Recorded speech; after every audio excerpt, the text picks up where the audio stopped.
مفتی صاحب یہ جو ابھی فرما رہے تھے ڈاکٹر صاحب، ہم تھوڑا سا پہلے واقعاتی تفصیل کو دیکھ لیتے ہیں، اس کے بعد اس کے پیغام کی طرف آئیں گے۔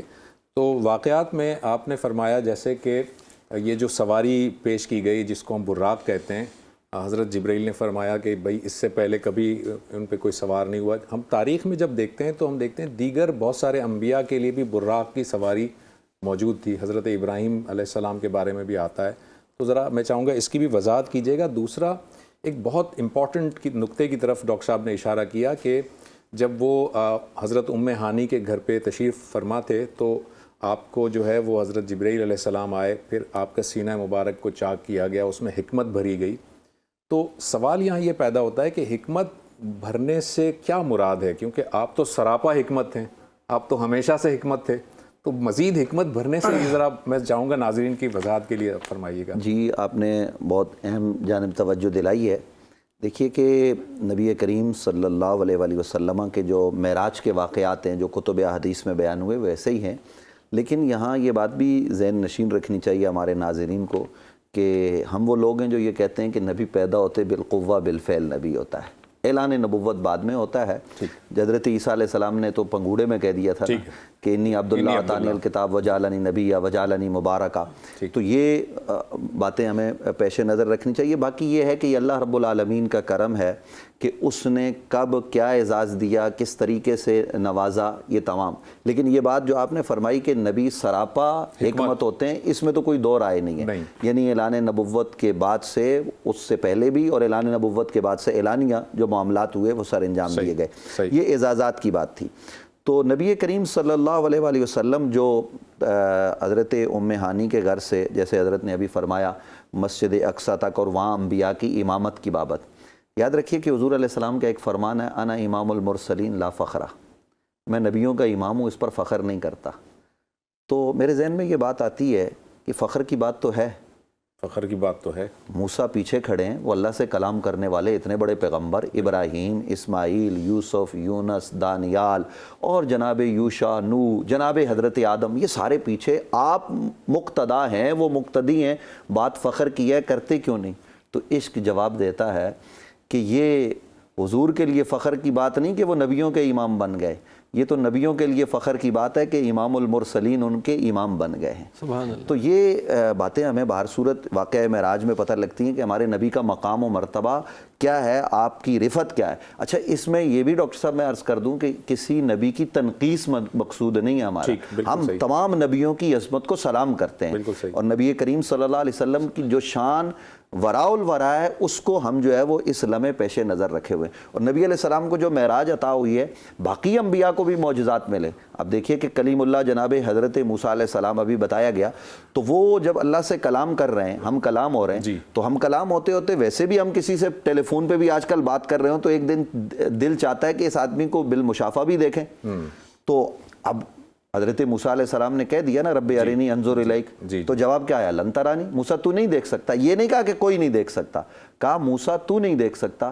تو فلما تجلی ربہ للجبل جعلہ دکا وحر موسیٰ صعقا، کہ اللہ نے تجلی ڈالی پہاڑ پر، جس پہاڑ پر موسیٰ کھڑے ہیں اس پر نہیں، سامنے پہاڑ پر، تو پہاڑ تو ریزہ ریزہ ہو گیا، سرما بن گیا، اور جناب حضرت موسیٰ علیہ السلام اللہ کی محبتوں میں گم ہو گئے۔ میں وہ ترجمہ نہیں کروں گا، میرا تو محبت کا انداز ہے۔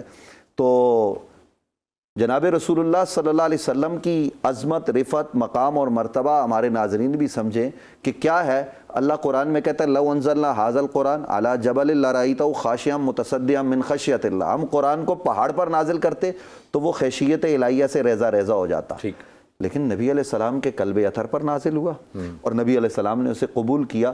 پتہ یہ چلتا ہے کہ وہ تجلی کوئی اس درجے کی تجلی تھی کہ جیسا قرآن مجید فرقان حمید کا معاملہ ہے، لیکن موسیٰ علیہ السلام نے اس تجلی کو دیکھا اور وہ ان محبتوں میں گم ہو گئے۔ نبی علیہ السلام نے اس درجے کی تجلی کو اپنے قلب میں محفوظ کیا۔ یہ کریم آقا صلی اللہ علیہ وسلم کے اعزازات ہیں، اور واقعہ معراج ہمارے لیے سبق آموز ہے۔ جہاں واقعات ہیں، جہاں یہ بتاتے ہیں، وہاں نبی علیہ السلام کا مقام اور مرتبہ مرتبہ دکھایا جانا ہے. اور یہ میں نے پہلے عرض کر دیا کہ یہ نبی علیہ السلام نے اس سال کو عام الحزن قرار دیا تھا، یعنی غم کا سال، اور دو پیارے انتقال کر گئے تو اللہ رب العالمین نے نبی علیہ السلام کو یہ سیر کروائی، وہ غم بھی دور ہو گیا. اور پھر امت کے لیے جو اعزازات ہیں اس میں نبی علیہ السلام ہمارے لیے بہت کچھ لے کے آئے. اور اس میں کیا ہے کہ جتنے بڑے نبی ہیں، سب سے بڑے نبی ہیں نا، نبیوں کے سردار ہیں، آخری نبی ہیں، تو ان کو معراج عطا ہو گئی، سب سے بڑا انعام. تو وہ اپنی، ہم اس تمام امتوں کی سردار ہیں، تو ہمارے لیے کیا انعام ہے؟ ہم بھی معراج کر سکتے ہیں. الصلاۃ معراج المومنین، نبی علیہ السلام نے فرمایا نماز مومنوں کی معراج ہے. اور یہ تحفہ حضور اس رات امت کے لیے لے کر آئے اور وہ ہمیں اس کو ادا کرنا چاہیے آج کی شب. اور آج کی شب جب ہم ناظرین سے بات کر رہے ہیں تو آپ کے ذریعے ڈاکٹر صاحب ہم ان کو یہ بھی پیغام دینا چاہیں گے، واقعات معراج کو سب سنیں، اس میں اختلافات بھی ہوتے ہیں، جسمانی تھی، روحانی تھی، بہت ساری باتیں. قطع نظر اس کے عبادت کا تو کوئی بھی وقت ہو سکتا ہے نا، آپ نفلی عبادت کیجئے، اللہ اللہ کیجئے اور نبی علیہ السلام سے عقیدت و محبت کا بالکل ٹھیک ہے. ڈاکٹر صاحب ایک ذرا تھوڑا سا ہم اس کو ذرا سمجھتے ہیں کہ جیسے بتایا جاتا ہے، جیسے آپ نے فرمایا کہ حدیث میں بہت ساری تفصیل موجود ہے، اور تفصیل میں بتایا جاتا ہے کہ جب آپ معراج پر تشریف لے گئے تو سورہ بقرہ کی جو آخری جو رکوع ہے وہ بھی وہاں پر نازل ہوا، اور نماز کا جو تحفہ ہے وہ دیا گیا. اس کے علاوہ اور بھی اللہ تعالیٰ نے بتایا کہ اگر کوئی شخص ایک گناہ جو ہے اس کا ایک ارادہ کرتا ہے تو اس پہ نہیں لکھا جائے گا، وغیرہ وغیرہ. بڑی تفصیل ہے وہ. پر میں صرف نماز کے بارے میں ذرا آپ سے وضاحت چاہوں گا کہ یہ سن 12 نبوی ہے، مکی دور ہے، یعنی نبی صلی اللہ علیہ وسلم کو اعلان نبوت کرنے کے بعد 12 سال گزر چکے ہیں. اب کیا یہ نماز ہمیں اس وقت عطا ہوئی؟ کیونکہ اس سے پہلے بھی نبی اکرم صلی اللہ علیہ وسلم نماز پڑھا کرتے تھے، دار ارقم میں بھی نماز ہوتی تھی، باجماعت ہوتی تھی. پھر حضرت عمر رضی اللہ تعالیٰ عنہ جب ایمان لے آئے تو علل اعلان حرم کے اندر بھی نماز ہوتی تھی. تو نماز تو اس سے پہلے سے چلی آ رہی تھی. تو ذرا اس کی وضاحت کیجیے گا. جی بسم اللہ الرحمن الرحیم. ہاں، اس کی وضاحت یہی ہے کہ دیکھیں گریجولی بتدریج جو احکامات رسول کریم صلی اللہ علیہ وسلم کو عطا کیے گئے ان میں وقت کے ساتھ ساتھ اضافہ اور احکامات میں تبدیلی آئی کہ وہ چیز جو پہلے اشتیاق سے خود اپنی ترتیب سے ادا کی جا رہی ہے اس کو پھر اللہ تعالیٰ کی طرف سے باقاعدہ ایک پورا ڈیوٹی، ایک ذمہ داری بنا کے امت کے اوپر فرض کیا جا رہا ہے. اس سے پہلے یعنی واقعہ معراج سے پہلے نماز کی فرضیت بھی نہیں تھی، تعداد بھی نہیں تھی.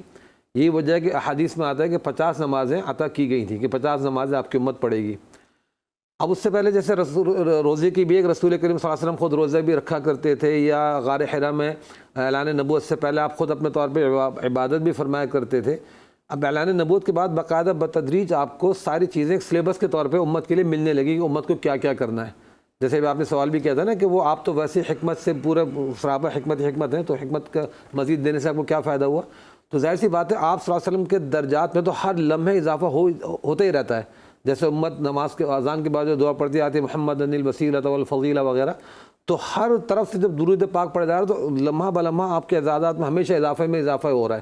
کسی لمحے آپ کے یعنی رفع درجات میں کوئی رکاوٹ نہیں آ رہی. تو وحی جیسے آپ شروع ہوئی تو اس میں آپ کو اشتیاق رہتا تھا کہ مزید وحی مجھ پر آئے، میں ہم کلام ہوں اللہ تعالیٰ سے. تو اسی طرح حکمت کا بھی ایک حکمت بھی اللہ تعالیٰ کی طرف سے مزید بھر دی گئی پورے سینے اطہر میں کہ وہ آپ دوسروں تک پہنچاتے رہیں. کیا ایسا نہیں تھا کہ نماز کی فرضیت تو پہلے سے تھی، ڈے ون سے تھی، اور معراج میں اس کی تاکید مزید کی گئی؟ ایسا نہیں تھا آپ کے خیال میں؟ کیونکہ ہمیں واقعات جب ملتے ہیں تو یہ بھی ہوتا ہے نا کہ جب آپ نے اعلان نبوت کیا پھر آپ نے فرمایا حضرت جبرائیل میرے پاس آئے، انہوں نے اول وقت میں ساری نمازیں میرے پڑھائیں، پھر آخر وقت میں پڑھائیں. وہ سارا کے سارا جو روایات ہیں وہ تو سن 12 نبوی سے بہت پہلے کا ہے. پوری پریکٹس کرا دی گئی، سب کچھ کر دیا گیا، اس کو انڈورسمنٹ کے باقاعدہ اب اس کو آفیشیلی طور پہ پورا امت پہ لازم کر دیا. خیال ہے کہ میرا ایک رائے ہو سکتا ہے، اس میں رائے دوسری ہو، لیکن جو میرے ذہن میں بھی رائے ہے وہ یہی ہے کہ اس کو باقاعدہ عطیے کے طور پہ، تحفے کے طور پہ امت کو دیا گیا. معراج پہ آپ کو بلا کے وہ تحفہ عطا کیا گیا کہ وہ چیزیں پریکٹس میں، روزہ بھی، نماز بھی، سب چیزیں پہلے سے تھیں. لیکن جیسے سود کی حرمت بعد میں ہوئی یا روزہ باقاعدہ نماز کی بارے میں بہت ساری چیزیں تھیں کہ پریکٹس میں پہلے سے تھیں کہ جب آپ نے اعلان نبوت میں نہیں فرمایا تو اس وقت بھی آپ غار حرا میں عبادت فرماتے تھے. لیکن وہ چیزیں پھر درجہ بدرجہ فرضیت میں، واجبات میں داخل. میں چاہوں گا مفتی صاحب اس پہ آپ بھی کچھ اگر روشنی ڈال سکیں. یہ جو دیکھیے اس سلسلے میں گزارش یہ ہے کہ کریم آقا صلی اللہ علیہ وسلم جیسے آپ نے فرمایا کہ وہ حضرت حنیف آئے تو وہ اس وقت حضرت نہیں تھے. انہوں نے دیکھا کہ 3 لوگ ایک عجیب انداز میں کچھ کر رہے ہیں تو حضرت عباس سے پوچھا کہ یہ کون ہے اور کیا کر رہے ہیں. ہاں. تو جناب حضرت عباس نے بتایا میرے بھتیجے ہیں 2 اور ایک بڑے بھتیجے کی اہلیہ ہیں اور یہ اللہ کی عبادت کر رہے ہیں. وہ نماز پڑھ رہے تھے. اور مولا علی کا اپنا قول یہ ہے کہ اس دن ہم ہی 2 تھے نبی علیہ السلام کے سوا نماز پڑھنے والے. صلاۃ کا لفظ موجود ہے. صلاۃ کے اگرچہ درود کے معنی بھی ہیں, دعا کے بھی ہیں, لیکن یہاں نماز کے معنی میں ہے. تو نمازیں تو نبی علیہ السلام ادا فرما رہے تھے باضابطہ, باقاعدہ, تحفے کے طور پر تاکیداً کہ اب یہ پڑھیں, یہ 5 وقت کی نماز, یہ ٹائم ہے. اور اس کے بعد نبی علیہ السلام نے فرمایا امت کو صلو رأیتمونی کما اصلی, اور پھر یہ اس کے بعد فرمایا کہ ان تعبد اللہ کانک تراہ فإن لم تکن تراہ فإنہ یراک, ایسے عبادت کرو جیسے تم اللہ کو دیکھ رہے ہو, اور اگر یہ نہیں کر سکتے تو کم از کم یہ کرو کہ اللہ تمہیں دیکھ رہا ہے. تو اس لیے عبادت کا تو کوئی نبی علیہ السلام تو پہلے سے جو ہے وہ عبادت کروا رہے ہیں, پریکٹس لوگوں کو کروا رہے ہیں. صحابہ کرام آ رہے ہیں, بہت سارے صحابہ, اور وہ لوگ جو 12 نبوی سے پہلے مسلمان ہوئے, قرآن ان کو کہتا ہے سابقون الاولون. جی ٹھیک ہے. یعنی اس وقت جنہوں نے نبی علیہ السلام کا ساتھ دیا نا, وہ صحابہ جو بعد میں مسلمان ہوئے, جنہوں نے نمازیں پڑھی, وہ پہلے والے برابر نہیں, کیونکہ وہ مشکل وقت کے ساتھی ہیں, وہ اسلام کے پلرز ہیں. تو اس لیے یہ چیزیں پہلے سے تھی, لیکن نظام کے تحت آہستہ آہستہ تدریجاً نجمن جیسا قرآن نے کہا تو چیزیں داخل ہوتی گئی, اور پھر اللہ رب العالمین نے دین کو مکمل کیا. مفتی صاحب, ہم ناظرین ایک مختصر سا بریک لیتے ہیں اور بریک کے بعد گفتگو کو یہیں سے کنٹینیو کریں گے.